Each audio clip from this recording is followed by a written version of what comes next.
Dear friends, welcome to our series of Friday Night Fireside. It's a privilege for all of us to get together once a week on Fridays to discuss some matters of faith, society, and religion. And tonight we're doing this live broadcast. It's a fun thing for us to be involved in. Welcome to everyone who's here tonight. I'm going to introduce my good friend, Aram Hessami. My name is Kavian.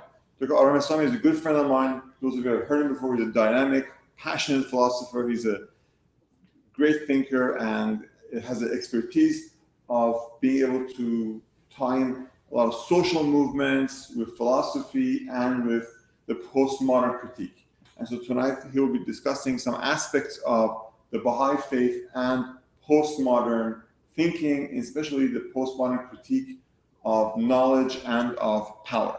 So welcome everyone. And we're going to be taking some also questions on Facebook and some questions by private email tonight too. So at the end, everyone can ask questions, but also we're going to bring those questions in that are coming in online too.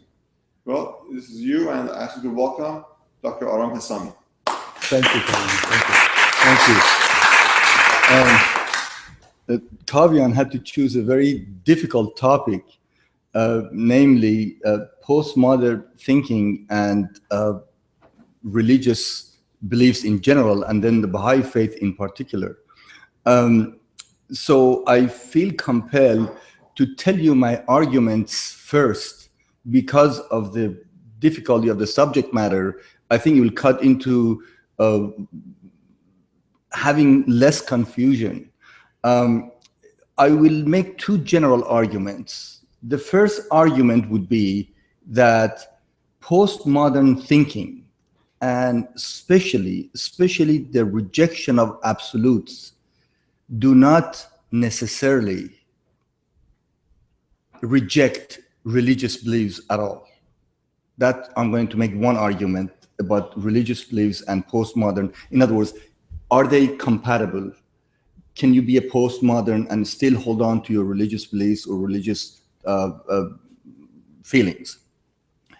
The second argument I'm going to make is that actually religious doctrines or religious belief systems, I should say, in one sense will fill the shortcomings of postmodern philosophy. So I'm going to make two arguments.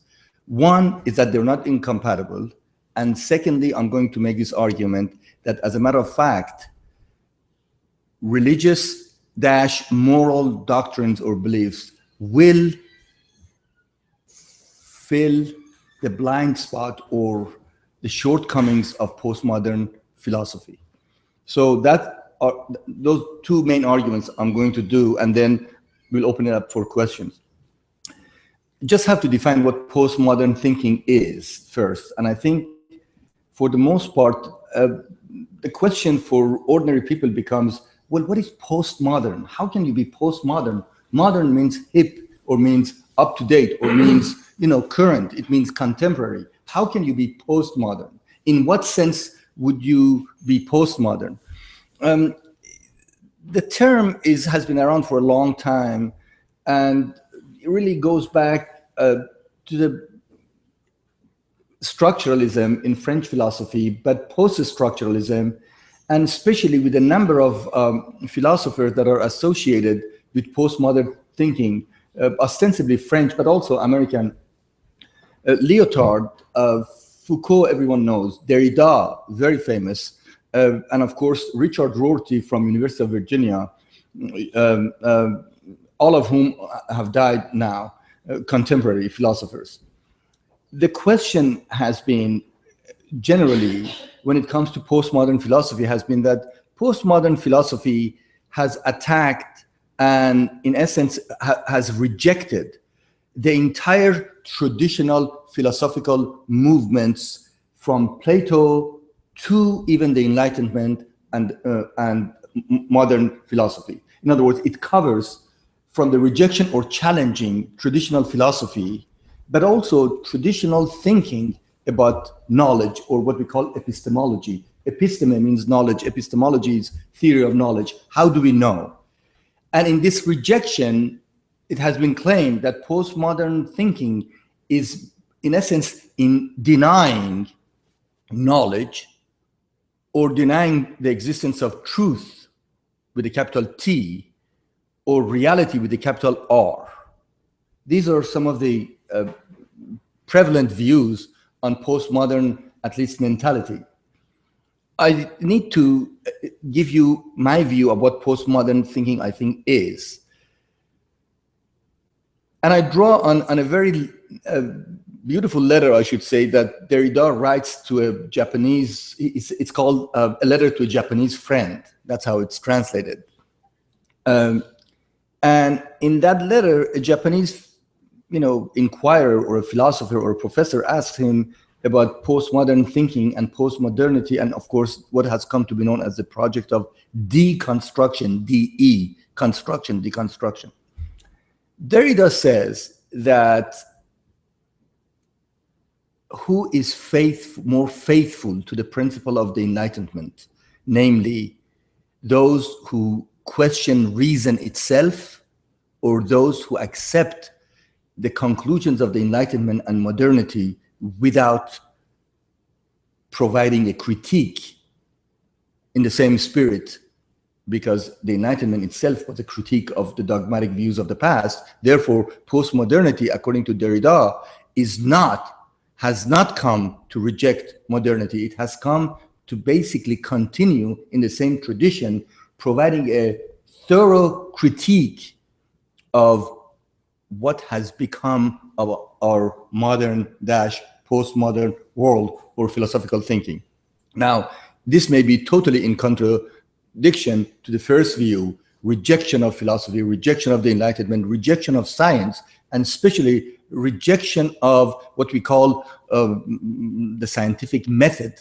And I'm going to explain why. If you go by this view of postmodern thinking, then postmodernity does not become a total rejection of everything that existed before, but it becomes a continuation of what we call the mission of modernity. That is to say, to put everything in a very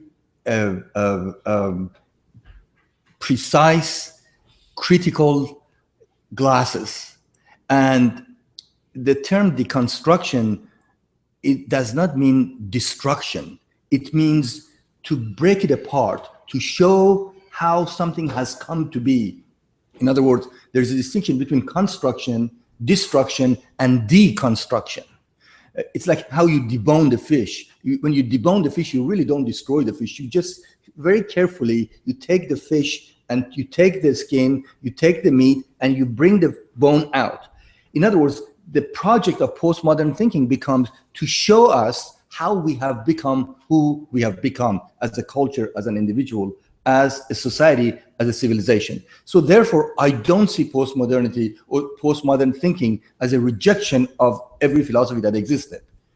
However, I should say that it provides a major challenge to the major themes of what we call modernity. And in order to do that, let me just break it down. Modernity, or what we call modern times, or basically the prelude to the Renaissance, and of course the Enlightenment. I'm talking about the Enlightenment 17th and the 18th century. The movement is continental, ostensibly, and French, but also, of course, the British, the Italian, and the French continental movement. People like Voltaire, everyone knows, Condorcet, Jean-Jacques Rousseau. These people, they call them French philosophers. They contended that knowledge is possible. Now, to you, it may be a very simple statement to say knowledge is possible, but the question of systematic doubting that existed, and especially the scholastic views of the church, made it, first of all, at times knowledge impossible in terms of systematic doubting that started, for example, with the Cartesian with Descartes, but continued with Hume. But on the second part of this, it made it incompatible in a sense that the church had monopoly of knowledge and power. And therefore, the science of the day, the power of the day was justified based upon the scholastic views of the church. Now, what the Enlightenment figures did, they questioned the dogmas of the past. They question the unconditional acceptance of, for example, the doctrine of creation. The best exemplar of this mentality, of course, is Sir Isaac Newton. That shows you that not only the universe is governed by rational laws, but these laws are knowable. We can know them for sure. We can discover them. And how do you discover them? The idea was through the power of human reason, we can discover. So modernity and the Enlightenment becomes the celebration of reason. And Thomas Paine says modernity is really about the rule of reason, celebration of reason, the age of reason. The definition that I like of the Enlightenment is really Immanuel Kant, the German philosopher's definition of enlightenment. He says it's the audacity to know and dare to question.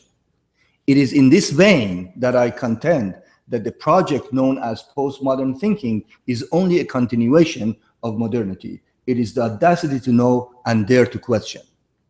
As such, then the question becomes, what becomes of philosophy? What becomes of religion? What becomes of science and the scientific method itself?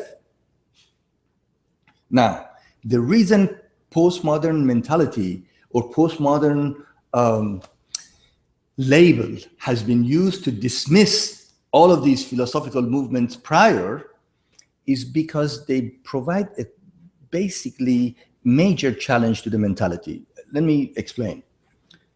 For a long time in the history of mankind, of course, religious views were the judge, the jury, and the executioner of not only knowledge, but also of power. We explained everything in terms of religious beliefs. This view eventually changed and cleared the way for more systematic view of philosophy. Philosophy for a long time became the judge, the jury, and the executioner of every other discipline.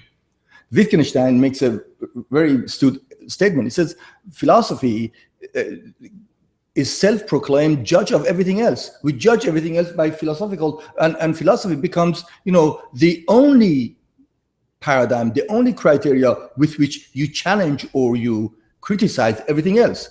Philosophy of art, philosophy of science, philosophy of religion. And then we judge them by the standards set, but what we call natural theology used to be, or natural philosophy, they used to call it. So philosophy for a long time became the judge and the jury and the executioner of every other discipline. Now something else happened in the history of the world. After the Enlightenment, science and the scientific method took the place of philosophy, natural philosophy, and it became the judge, the jury, and the execution of every other discipline. The movement known as positivism in the history of philosophy tried to extend the methodology of physical natural sciences to social sciences and humanities. And with that, the challenge became, well, how do you explain reality if science claims that reality can be explained through your empirical senses, your sensory perceptions, and empirical method and scientific method? Through having a theory, having a general hypothesis, to test the general theory, having a hypothesis, testing the hypothesis, and then confirming or affirming the thesis, or eventually it became not affirmation, but the term has become falsification, to falsify theories or hypotheses. But the point was, in the history of philosophy, in the history of science, science proclaimed itself to be the judge and the jury of everything else. Now, if you can see this tendency, then the question is what Nietzsche calls gay science, that, you're happy-go-lucky that, oh my God, we finally found something that we can hold on to. For every action, there's a reaction equal and opposite direction. The law is clear. E equal mc squared. There you go. And it is based upon mathematics, it's based upon physics, it's based upon natural laws, and these laws are discoverable.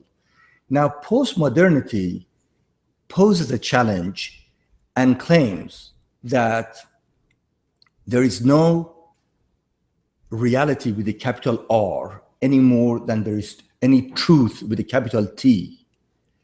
There is no one judge, jury, and executioner. There is no one discourse that has monopoly over knowledge and truth.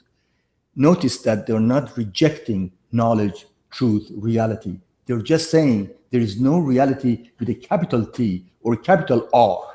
There is reality, but this reality, there is truth, there is a discourse. But those are petite narrative as opposed to meta-narrative.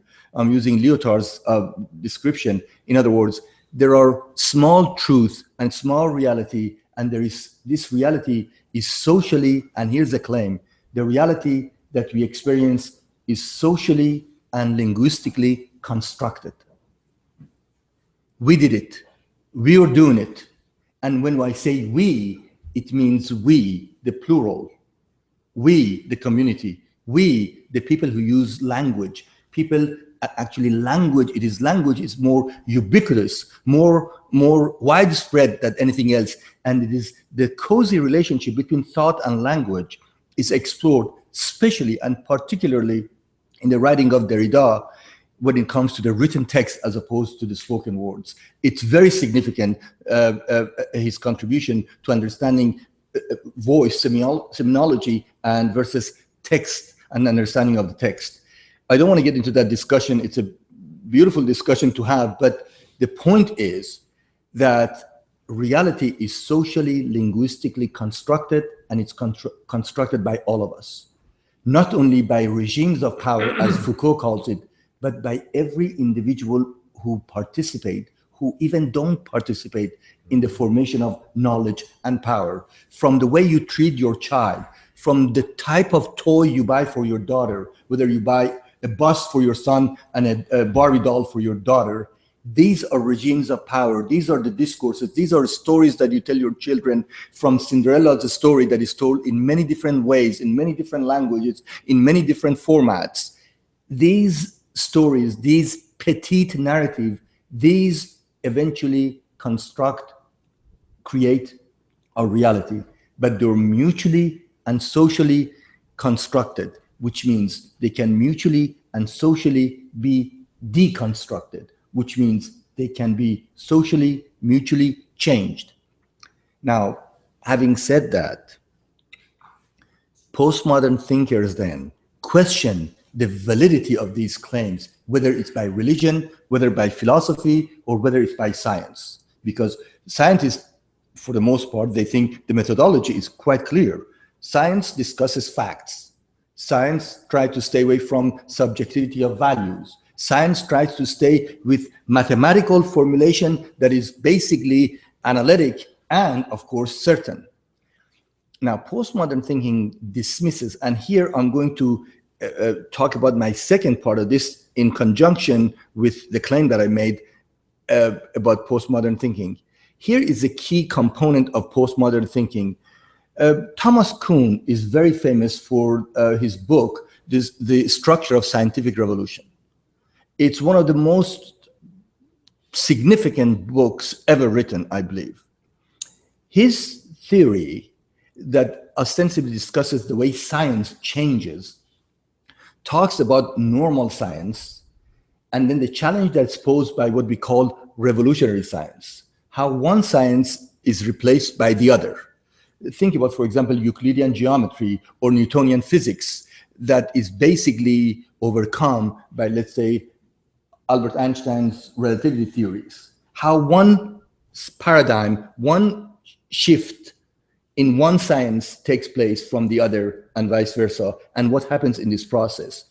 And what he shows is that there are different paradigms, different genres, there are distinctive characteristic. Each genre, each paradigm has its own language, has its own lexicon, has its own logic. And therefore, these, if you think of it as games, and here is maybe the game theory plays into this, they're incommensurable. They cannot be combined. So if you think of it that way, then postmodern thinking claims that, well, philosophy, let me give you a real example of this. Imagine that we're playing basketball. And imagine Dr. Milani is the referee. And as I'm playing with Akbar, all of a sudden he blows the whistle and he says, now, remind you, we're playing basketball. Imagine Dr. Milani blows the whistle, he says, illegal use of the hand, 15 yards this way. Akbar looks at him and said, what the heck is he talking about? Illegal use of the hand, 15 yards this way? It would be just like if you're playing American football and all of a sudden Dr. Milani blows the whistle and says, 3-second violation, give the ball to the Washington Redskins. Or as if you're playing tennis, all of a sudden he blows the whistle and he says, aha, double dribbling. Postmodern thinkers said that, look, each game, each genre, each paradigm has its own language, its own rule, its own structure. Each plays a different game, and each game may be appealing to different people. These games and the rules of the game and the discourse is incommensurable. It cannot be combined because the structure of the game, the genre distinction, if you will, the genres are different any more than, for example, basketball and tennis are different. Yes, they all have balls you play with. In a great sense, if I'm trying to run through this so we can talk about the second part of this, but if I'm to make sense of it, it would be like this. We know that there are various games, and games excite us. There is backgammon, there is bridge, there is Texas Hold'em, there is gin rummy, there is basketball, there is tennis, there is wrestling, there is all the Olympic games. Yeah, there are some games. Just like as we're faced with the reality, human beings try to find out, what are we doing here? What's the meaning of life? How did we come here? How do we know what we know? And where do we go from here? This is general. This is not particular. Everyone who has this type of problem to know about reality poses those questions and try to seek for answers. Just like different games entertain us. Think of it as a mental game, mental entertainment. We want to know, how did we get here? Was there a creator? Did God create the world in 6 days and rested on the 7th day? Was Eve created from the left rib of Adam? Was it left? Were Adam and Eve kicked from the Garden of Eden? Are we infested with the original sin? And therefore we have to suffer in this world? We ask these questions. Now, philosophy, science, religion, and different religions provide different answers. So in that sense, you can see this genre distinction, that science as a paradigm has its own rules of engagement, has its own views, has its own language, has its own discourse, has its own laws and regulations. So has religious beliefs. Now, those of you who are familiar with postmodern thinking, there is also this label often used for them. And that label is absolute, not absolute, I shouldn't say absolute, rejection of the absolute and embracing relativism. And especially people emphasize the moral-ethical relativism.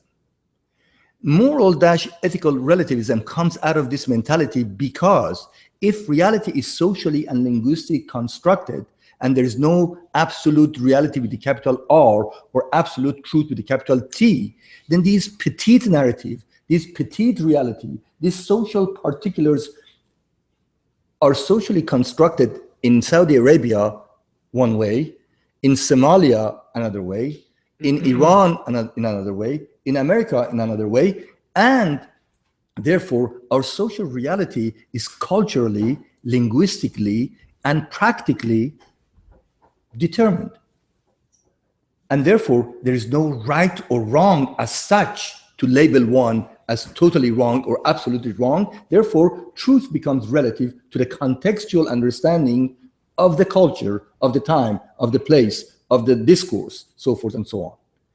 So if that's the case, then the rejection of the absolute, truth, reality, knowledge, justice becomes part of the discourse of postmodernity. Now, you see the obvious challenge for religious believers, right? How do you do this? Much less, let's forget about the religious. How do you tell the Nazi Germany burning 6 million Jews is wrong? How do you tell ISIS cutting people's throat is not right? How do you tell the Saudi Arabian government cutting the right arm of a thief is not humane? How do you do that? How do you tell Americans that capital punishment is wrong? How do you tell Rumsfeld that torture is wrong and that even prisoners of war, even illegal combatants should not be tortured? How do you do that? Because it's contextual and socially and linguistically, especially with the regimes of power, they have created our reality. The fact, and I'll give you a good example of this. I use this with my students that resonate with them. Look, we give significance to meaning, to language, to everything else. But even regimes of power, this is give you an example of how relativistic this is. If I mention to you all, if I mention in Saudi Arabia, April 15th, that doesn't signify anything much. It's April, it's 15, it's fourth month, January, February, March, April, fourth month of the year, middle of the month, but nothing significant. But if I come to the United States and say April 15th, April 15, it tells me that I owe a lot of money to the IRS. I know that. And I know I have to file my taxes, right? The significance of the meaning, the significance of the date is given. Even something so innocent, when you say, well, it's 21st century, you don't do this to people. Well, I have news for you. Their Chinese civilization has over 4,000, it's 6,000 years. So their calendar is 4,000 something. So when you say it's 21st century, it shows the West-centric view that you present. My point, if this is socially linguistically constructed, so are laws of torture, laws of right or wrong. Therefore, this relativism, in one sense, is an attack on religious beliefs, on absolutism, on moralism, or at least moral views. So it creates this dilemma. I promised you my second part of the argument would be that there is a problem, and that problem I think can be solved for postmodern thinkers by acknowledging that there is a domain, or there is a genre, or there is a paradigm that is missing in this argument, and that can be provided in a social setting. Let me be more specific. The problem with postmodern attitude is that how do you eliminate the game of terror? Lyotard, in his book, Our Postmodern Condition, addresses that specific question with terror and terrorism, long time ago, 1980s. The question is, the game of terror is so overwhelming that ends all games. So there is no language game, there is no more different discourses, it ends the game. How do you do that? How do you tell somebody, don't do that? Based on what value? If that person can say, look, this is how I feel, this is right for me, this is right in our culture, this is how I was raised. How do you do that? In other words, the postmodern thinkers, from Derrida to Foucault to Lyotard to Rorty, they had to come and defend somehow the fruits of the Enlightenment socially and politically, namely liberalism. They had to come and defend it. They had to say, look, we don't mean to dismantle or dismiss the achievements of past 300 years. But we have to deconstruct to tell you what we see. Foucault has a very good answer for this. Foucault says, look, I don't want to uphold a value above all else. My job is to be archaeological in method and archaeological in design and genealogical in method. I'm like a anthropologist. I'm digging. I'm just digging. I'm gonna find facts. Why did we create hospitals? Why did we create insane asylum? Why do we have sex this particular way? Why do we feed the children that way? What do we call normal? What do we call abnormal? Yet he says, I'm just stating what he calls the problematique. What is the problem? But as far as the solution is concerned, you're left in limbo. How do you tell your soldiers to go fight for your country, fight your freedom, equality, or social justice? How do you assign social justice? Derrida addresses this and says, look, the whole ordeal about Platonic dialogues and then the importance of the text is that we need to remember that the margins of the text should not be forgotten, that the margin is part of the text, that the margin is as central to the text as the middle of the page, for example. So, but how do you do that? How do you uphold a value? How do you say, look, social justice means that you be kind to the needy, to the poor? So it provides a problem when it comes, and my contention, this is my contention is that postmodern thinkers claim that these are phrases in dispute. This is actually from Lyotard's book called The Different. Lyotard says, well, these are all phrases in dispute. The best way I know how to explain this is the way Rorty explains it. Rorty says, look, postmodern thinking is nothing unusual. I'm just telling you, you don't need a foundational, solid foundation to build your philosophical house or your religious cathedrals on. The best I can do is to give you an airtight argument. I can argue with you until one of us is convinced. This is Rorty. Until one of us is convinced. I cannot give you a solid foundation for the establishment of worldwide philosophy, for establishment of worldwide religion, for establishment of worldwide science. I can only give you maybe an airtight argument. Don't look for foundationalism. Don't look for empiricism. Don't look for these experiences to mean anything more than just the way we think today. And it can change. And he has a lot of good examples of how we use language to change discourse and change reality. The problem is, and here's my contention, that when it comes to the social political realm, you have to make decisions, and those decisions have to be based upon some kind of value. So what do I mean? I didn't say religious. I said when it comes to the social political realm. When I say social and political, I use it interchangeably because to me, politics is social, that which has to do with society. And society, when it's more than one person, it's society because you're dealing with the other.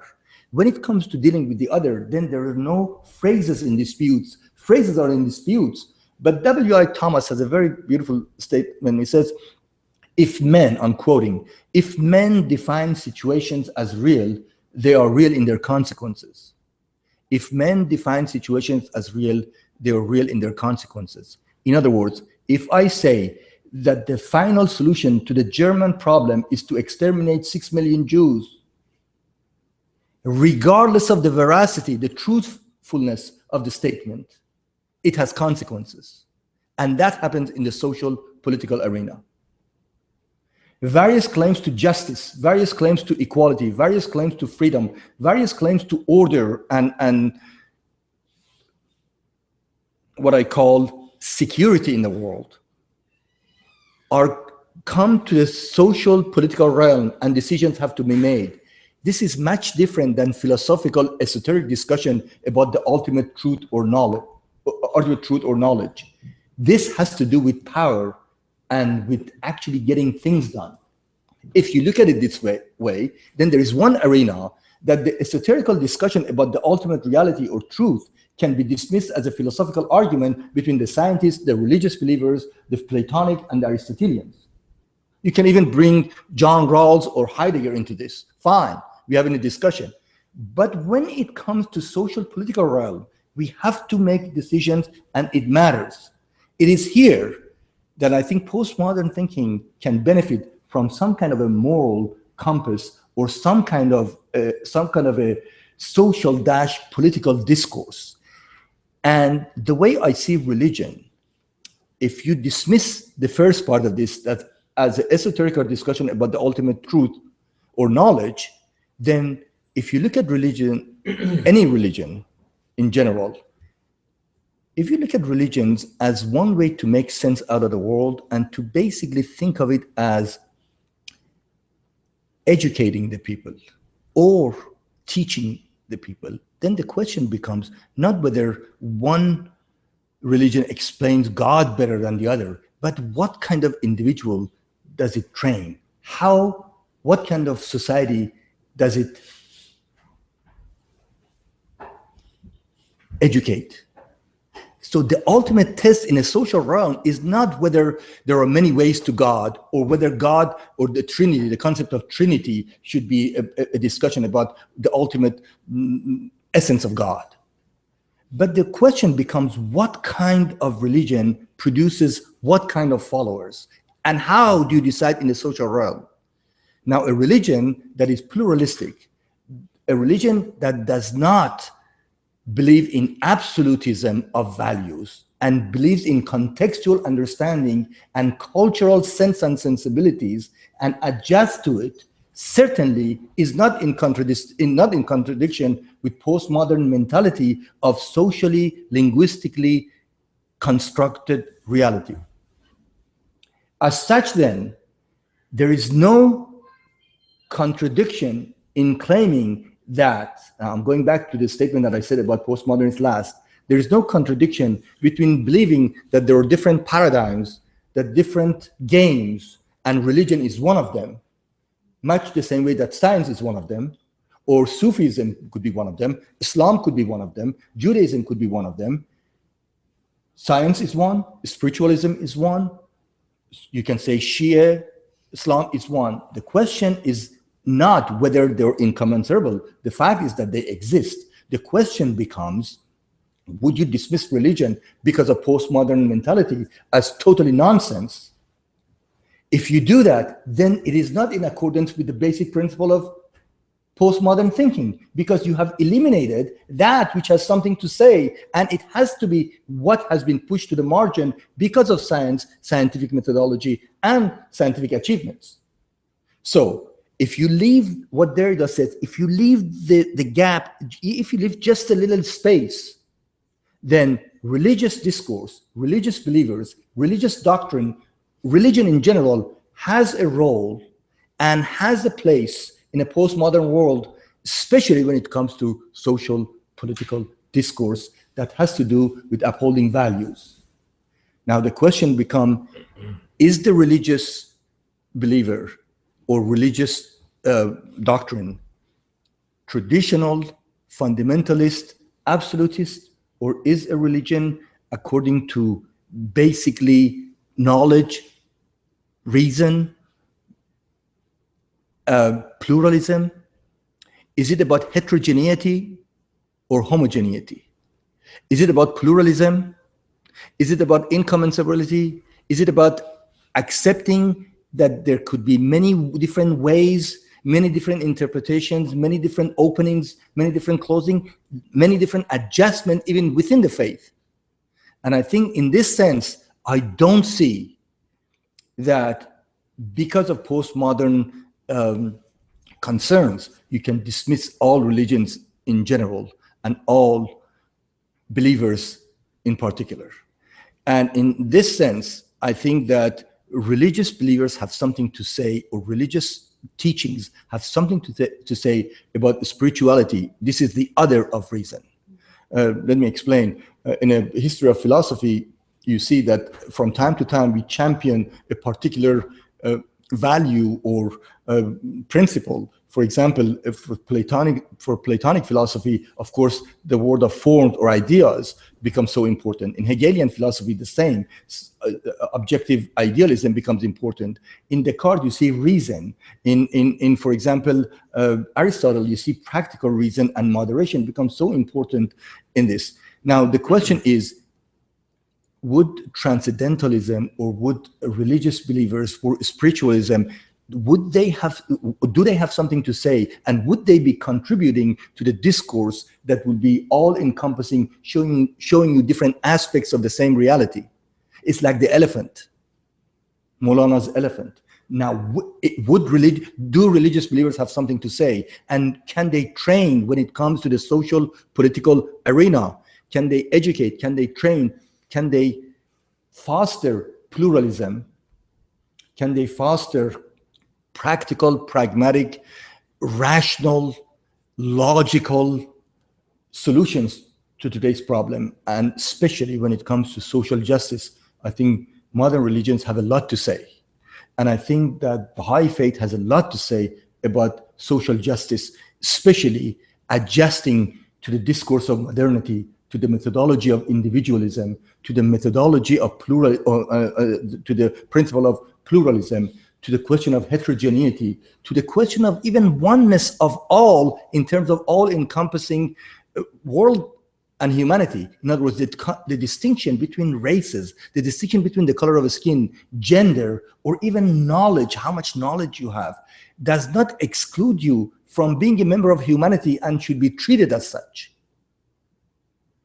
And in that sense, I don't see postmodern thinking rejecting altogether religious believers and religion as a paradigm. I think of it as a paradigm, just like a game of basketball. Yeah, the game is a little complicated and sometimes the rules are not clear. It's more like baseball. Religion is like more like baseball because the rules are complicated. Everybody's standing and nobody's doing anything. And all of a sudden you see, oh my God, everybody's, oh my God. So this is like more like baseball. Whereas, for example, postmodern thinking, if I'm to, play with their head, postmodern thinking is like a circus. That there were many games being played at the same time. Somebody throwing 4 or 5 balls in the air, somebody going through 3 ring seekers, somebody has 6 ring seekers. There's a tiger is trying to eat the beautiful blonde with long legs. I mean, this is what, or somebody throwing knives. Thank you. I had to get a rise out of my hostess. So the question becomes, do you allow many different games to be played in your beautifully different, multicultural, multifaceted world, or do you exclude one because they believe in God or believe in some values? That's the question. And I don't think in their right mind, any postmodern will reject that. Thank you.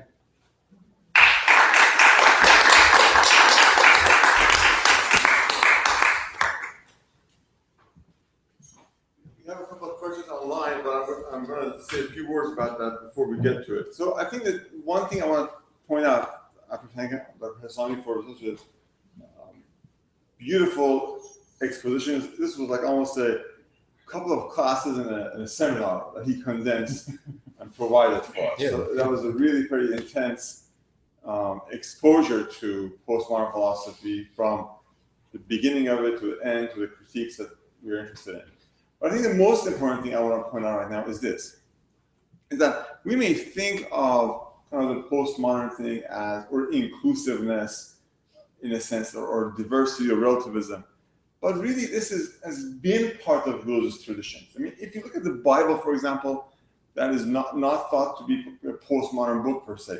But in Corinthians, Paul says, for example, that I have written to you as babes in Christ, as your children in Christ. And he says, 2 Corinthians 3, verse 2. He says, 1 Corinthians 3, verse 2.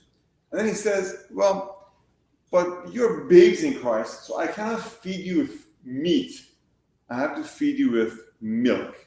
Right? He's revealing scripture, he's writing, but he's saying that this really is what? Is milk. Meaning that this is absolute truth coming to you, but it's contextually relative. Or the Quran does the same thing. The Quran is not thought about as a postmodern book, but the Quran says that if God was to reveal all that God knows, and this is Surah Luqman, then all the trees on the earth that were made into pens and all the oceans that were made to ink, they still couldn't capture the whole truth that God has, correct? So meaning that truth is relative because obviously there is an immensity, infinity to all that. And the Baha'i revelation also says the same thing, that Baha'i faith being where it is and having to provide for what it is, and having to bring in religion and really reconcile the philosophy in the modern age, the Baha'i faith accepts and endorses pretty favorably, actually, this idea of relativism and the idea of the fact that religious truth is relative. I'll read one passage, if possible, and I know people are getting interested to ask their questions. But this is a book of Shoghi Effendi, and this is what he writes. He says it's the the revelation of which Baha'u'llah is a source, listen to this, the revelation of which Baha'u'llah is the source and center abrogates none of the religions of the past, nor does it attempt in the slightest degree to distort their features or belittle their value. It disclaims any intention of dwarfing any of the prophets of the past or of whittling down the eternal verity of their teachings. It can in no wise conflict the spirit that animates their claims, nor does it seek to undermine the basis of any man's allegiance to their cause. Now watch this. It's declared, its primary purpose is to enable every adherent of these faiths to obtain a fuller understanding of the religion with which he stands identified and to acquire a clear picture of its purpose. Its teachings revolve around the fundamental principle that religious truth is not absolute, but relative. I'll read this again. Its teachings revolve around the fundamental principle that religious truth is not absolute, but relative. That divine revelation is progressive, not final. So both on an ontological level, on the way of truth, but also in a cognitive way, the way we understand religion, it's relative. And so every individual has their own path towards God. And that, I think, and the rejection of any one system of belief, of all the knowledge, is basically true. I mean, it makes sense, right? It goes with postmodern critique. It has its roots in the tradition of religion. Also, it makes sense in the realm of science. Even in the realm of science now, what do we endorse? We really understand the world in terms of the general and specific theories of relativity, correct? So on this note, I want to end the discussion for tonight. Is there any questions? Now we'll take the questions. That'd be great. We have question number 1.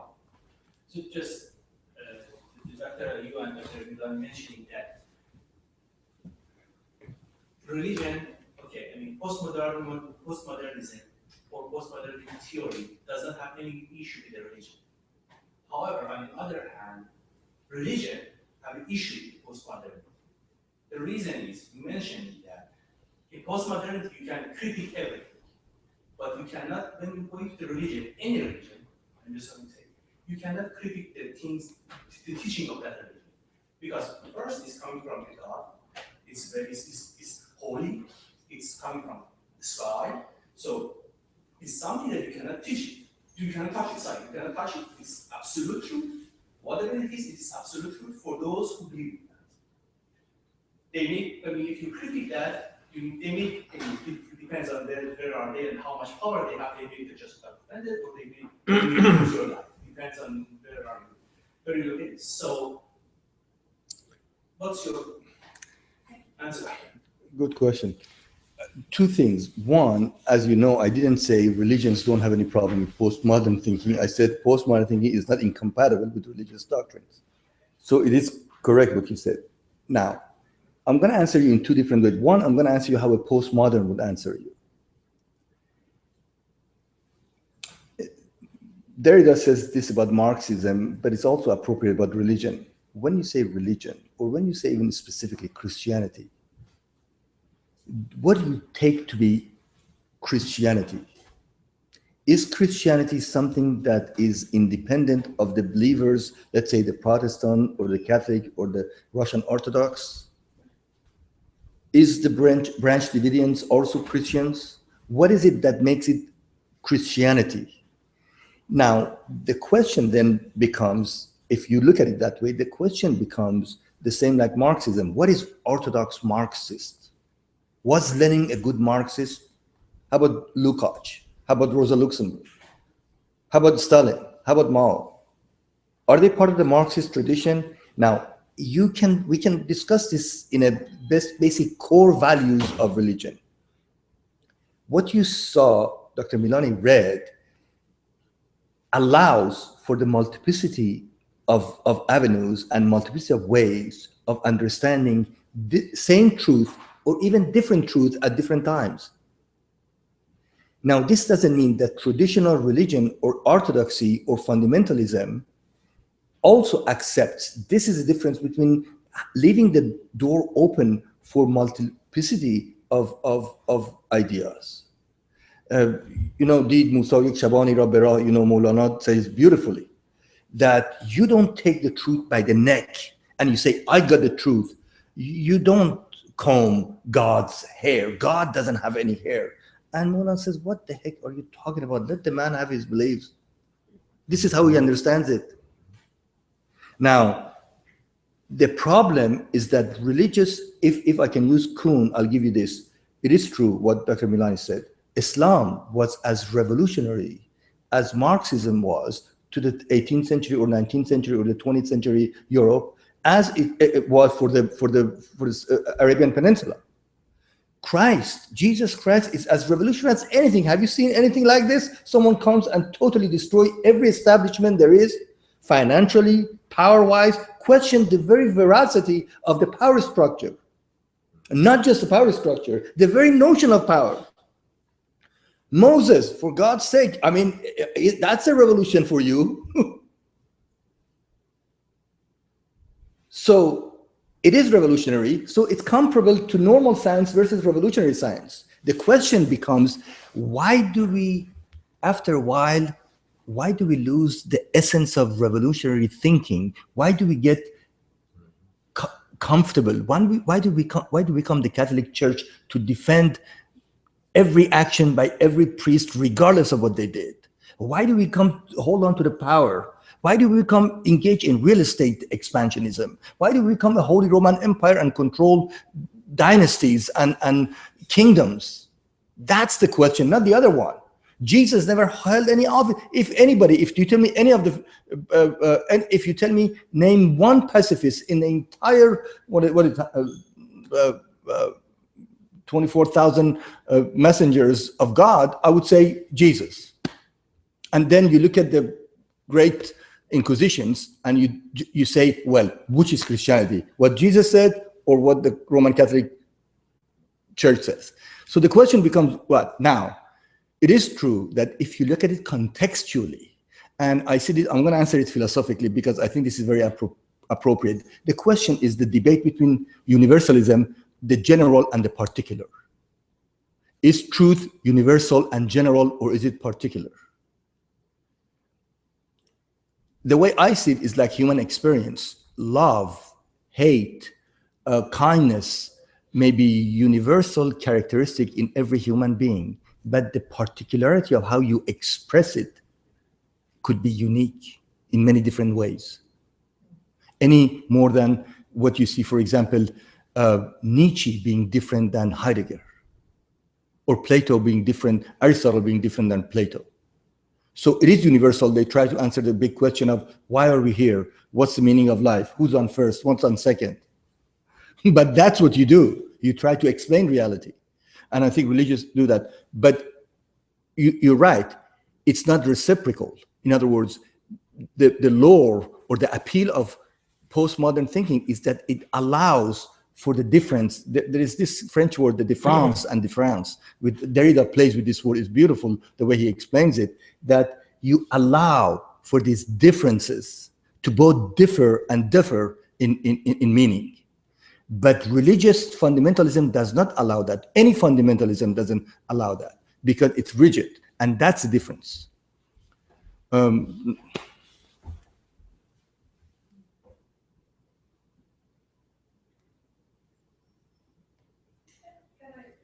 Sure. And I'm not just saying because I'm I feel that there is studies of what I've done over the years of a young girl at different churches and then coming into the faith of Kabbalah and the Baha'i faith. I think that reading the documents that Baha'u'llah has written and the things that have come from that, I feel that there's a lot of things that have changed that makes it better, not better than any other religion, but to teach others, including ourselves as Baha'is, understand that there is this possibility of all these things to happen and be better for the earth and the world.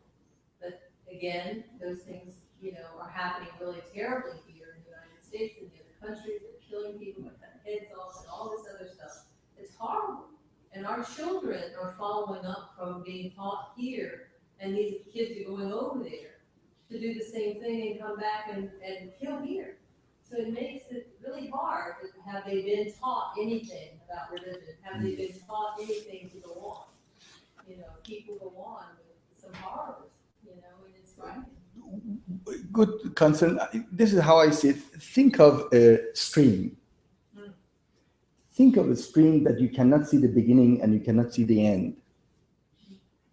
And think of people in every place that they see this stream, these long streams. And look at their vision of this particular stream that they have a connection to. In other words, the stream that runs through Virginia, this is Fairfax. The stream that runs through Fairfax, if I step out, my vision of this stream is this my experience with this particular stream at this point. But if this stream continues in West Virginia and in Maryland, someplace, that may be a somewhat different stream. Although it's the same stream, it's somewhat different. Now think of civilization as being an ocean, not a stream. And think of this ocean that is the beginning you don't know, at the end you don't know, right? So would you say that this ocean is the same ocean and the experience that you're having now in the 21st century America is the experience of everybody who has gone through this? No. But the concern, the humanity, the experience may be very similar, but the answers may be different. So in other words, the mention about progressive revelation means maybe it's not, the time was not right in a particular juncture to basically explain to someone or understand someone why this stream moves in a particular way. So in that sense, you see this, that multiplicity of meaning can be given to the same stream, although your experience will be different. So my point is that Baha'i faith is the beneficiary of thousands of years of civilization, and therefore, because it's newer, it has more modern sense and sensibility. For example, their elections. For example, their pluralism. You see, it allows for that. This is what Kavian read. This may be the same truth revealed to different people in different times, with different understanding, but also beneficial, any more than, for example, how Islam built on Christianity and Christianity built on Judaism. So if you look at that, this stream is coming down, then we are the beneficiary at this point. So our understanding may be different. Although, as you know, with science is the same way, with philosophy is the same way, with literature is the same way. And with our sense and sensibility. Look at the role of women, for example, how it has changed within several decades in this country, 1970s to today. In Europe, 1940s. I mean, look at this, just time has changed. The same with slavery, the same with racial tensions, the same with, and then it manifests itself in Baltimore this way. So how do you assess this? So I'm saying you're the beneficiary, but also you have to have perspective on this to see, and not everybody thinks of it the way you do. To look at the totality of experience, and this is part of it, the organic totality of experience. And I think one of the better way to understand it, and I say this because this is a problem for many religious believers, that you look at it as an organicism or organic totality, like a living organism, like a tree that comes with different, fruits, with different branches and different leaves. But the organic totality of the whole, what makes it a tree, is the entire thing and the seasons that it goes through. So that becomes our experience as even religious believers. May I